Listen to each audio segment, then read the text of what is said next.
అంటే ఫైబ్రాయిడ్స్ అనేవి మనకి 25% ఫీమేల్స్లో ఇవి ఎక్కువగా కనిపిస్తాయి. అంటే మోస్ట్లీ ఏంటంటే రిప్రొడక్టివ్ ఏజ్ గ్రూప్, అంటే మనకి 25 నుంచి 35-40 ఇయర్స్ ఈ ఏజ్ గ్రూప్లో వీళ్ళకి ఎక్కువగా ఉంటాయి.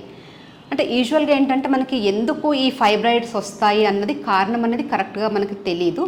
కానీ దాంట్లో ఏంటంటే కొన్ని రీజన్స్ మెయిన్గా ఎప్పుడైతే హార్మోన్ ఇంబ్యాలెన్స్ ఉందో, అంటే ఈస్ట్రోజన్ అని ప్రొజెస్ట్రాన్ హార్మోన్ అనేది ఓవరీస్ నుంచి సిక్రీట్ అవుతాయి. దాంట్లో ఏమైనా ఇంబ్యాలెన్స్ ఉన్నప్పుడు మనకి ఈ ఫైబ్రాయిడ్స్ అనేది డెవలప్ అయ్యే అవకాశాలు చాలా ఎక్కువగా ఉంటాయి. అంటే ఫ్యామిలీ హిస్టరీలో ఎవరికన్నా ఫైబ్రాయిడ్స్ ఉంటే వంశపారంపర్యంగా వాళ్ళ వంశంలో కూడా వచ్చే అవకాశాలు కూడా ఎక్కువగా ఉంటాయి.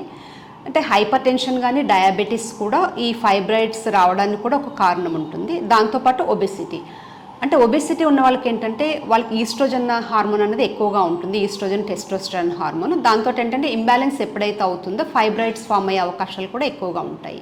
ఇంకొకటి విటమిన్ డి డెఫిషియన్సీ అన్నది కూడా ఈ ఫైబ్రాయిడ్స్ రావడానికి కారణం ఉంటుంది.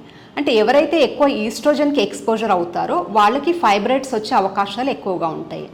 అంటే మనకి ఎర్లీ మెనార్కి అంటే మెచ్యూర్ తొందరగా అయినప్పుడు వాళ్ళకి పీరియడ్స్ తొందరగా వస్తాయి కాబట్టి వాళ్ళకి ఈ ఫైబ్రాయిడ్స్ వచ్చే అవకాశాలు ఎక్కువగా ఉంటాయి.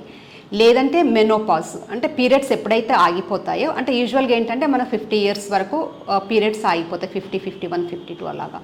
ఒకవేళ వాళ్ళకి ఏమన్నా మెనోపాజ్ లేట్గా వస్తే అంటే వాళ్ళకి ఏంటంటే ఈస్ట్రోజన్ ఎక్స్పోజర్ అనేది వాళ్ళకి ఎక్కువగా ఉంటుంది కాబట్టి వాళ్ళకు కూడా ఈ ఫైబ్రాయిడ్స్ వచ్చే అవకాశాలు ఉంటాయి.